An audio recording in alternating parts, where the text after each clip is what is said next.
wasn't planned to take this long, but here we are on episode 2 of the construction of my house.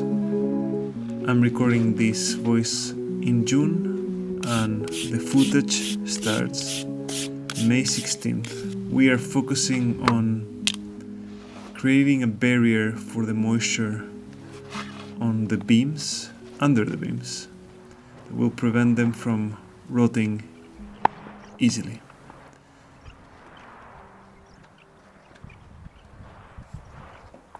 These beams are not easy to move, and as you can see there, I had to take them out because this decision was taken after the fact, and I wasn't too keen about it, but it was recommended by a couple of people and I just decided to go with it.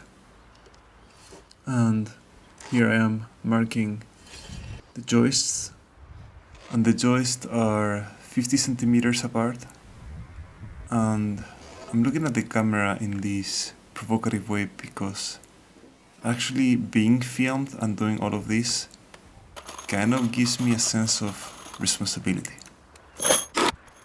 I am using 120mm screws. Basically they go 6 centimeters into the beam and 6 centimeters into the piece of wood. This sequence is a good reminder of something that I tell myself all the time, which is the lazy works twice. It's something that my dad said a lot to me at some point, and it kind of stuck with me because here I messed up and I was lazy, didn't use the clamps, and I had to take it out, remove the nails, and then do it the right way. So it's a good reminder that just sometimes going that extra mile for it will save you a lot of time on the long run.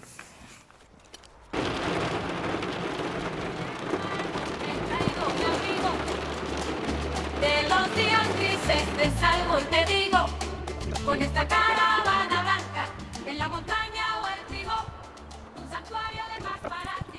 I'm sure that at this point you've already spotted that white, cute little post-Soviet caravan from my sister that she was kind enough to bring all the way from the south of France to help me out.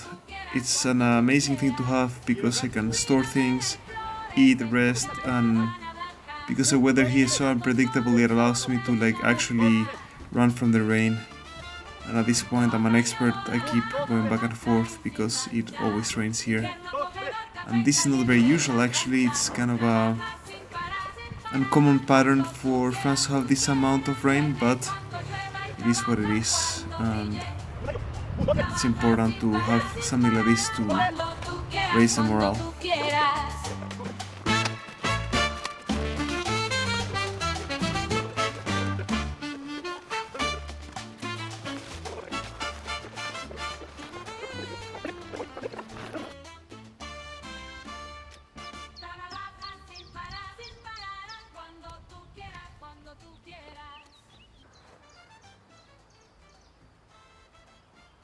I'll also show you a bit the caravan. I just plugged it in to electricity. I did have a big leak. It's working. And yeah, all my tools all around. Because I don't know how to organize it yet. So this is where I had the leak. You can see there.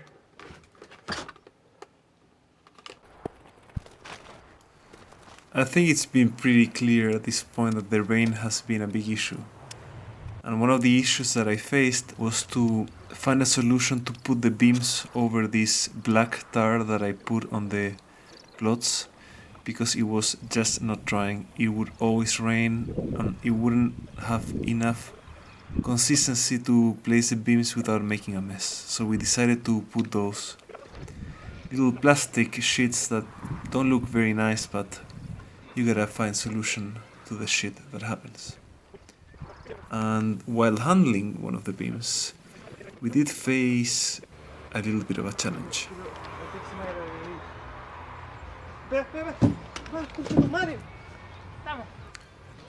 I did snag my finger under the beam, but I'm fine. But a quick reminder to just do things safe. There's multiple methods to check if a structure is square, but the most common and the easiest way to do it is either Pythagorean theorem or comparing the diagonals and making sure they're the same. And here you can see me doing some cleaning, and that's a couple of days afterwards, and it's still not drying. It did end up drying as of today, but took way longer than what the notice said.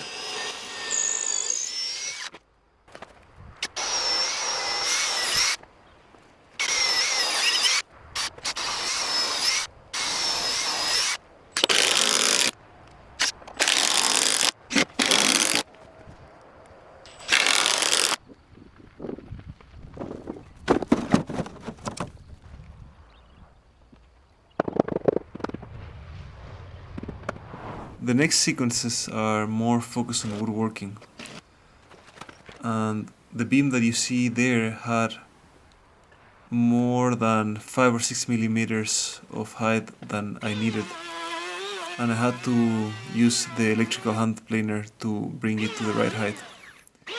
It's not an easy task because you need to make sure it's flat, the surface, so that it stays square relative to the sides. And this is something that I think it's very interesting to film and get good at. I'm obviously not very good at it, but marking with a Japanese square, like the one you see there, is very convenient and has a lot of purpose, the design of it, because it allows you to do all sort of measurements and square lines, but also the thickness of the square itself is 15 millimeters, which allows you to always reference it for mortising and keeping it consistent, because the Makita mortiser is 30 millimeters, so the thickness of two of those rulers matches the Makita width.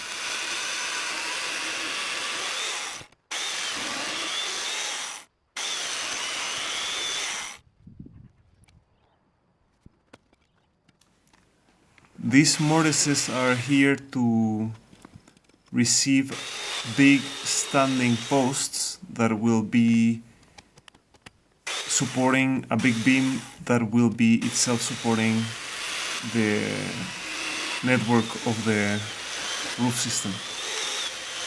These posts are 20 by 20, so they have quite deep and thick tenons, as you can see there.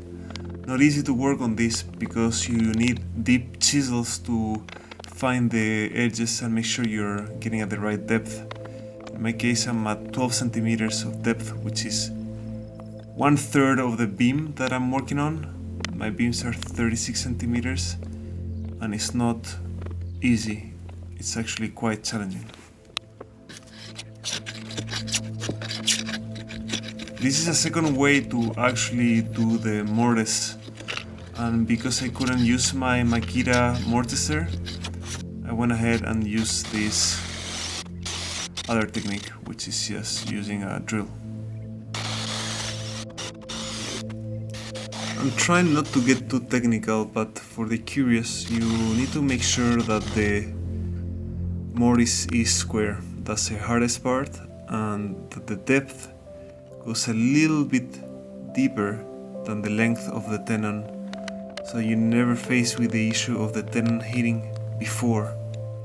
That way you're fully hosting the tenon in the mortise.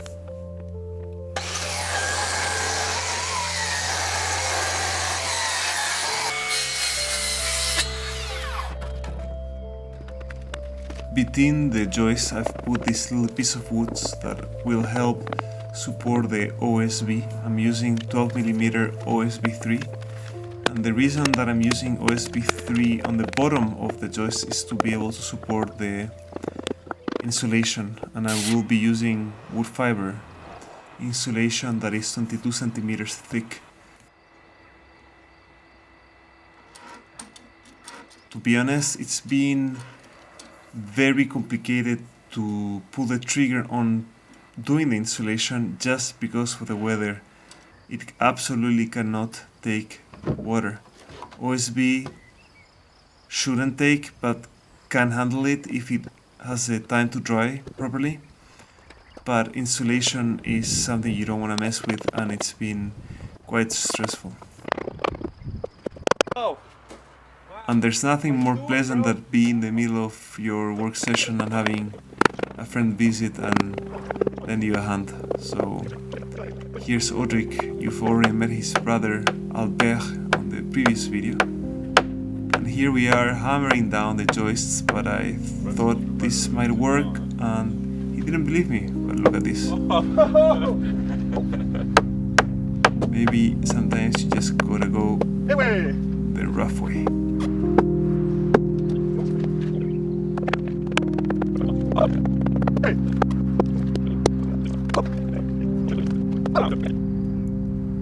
Once all the joists were in position, you have to nail them, and the easiest way is to toe nail them, but using a square to make sure that they stand square relative to the beams. That way it'll be easier to install the subflooring.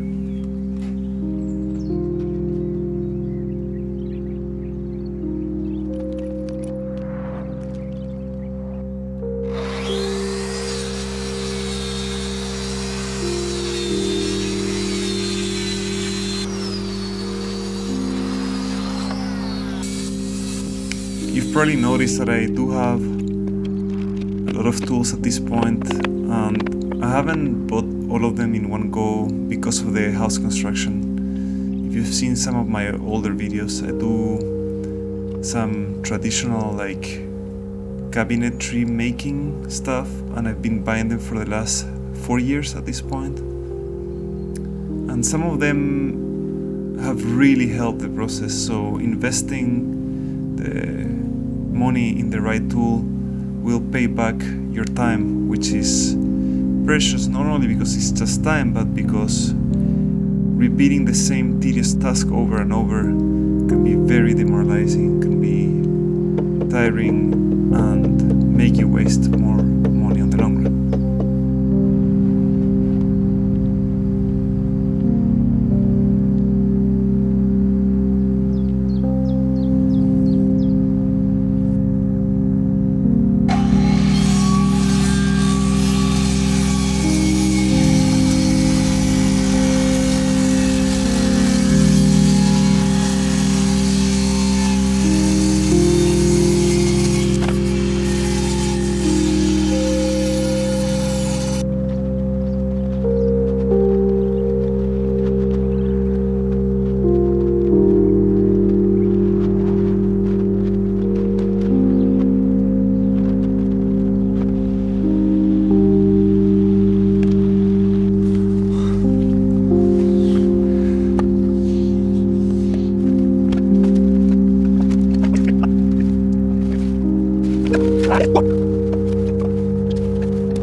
As of today, I'm dealing with quite a challenge concerning the integrity of the insulation because I got surprised while putting it, and this will probably be the tying topic between all the videos, which is the weather.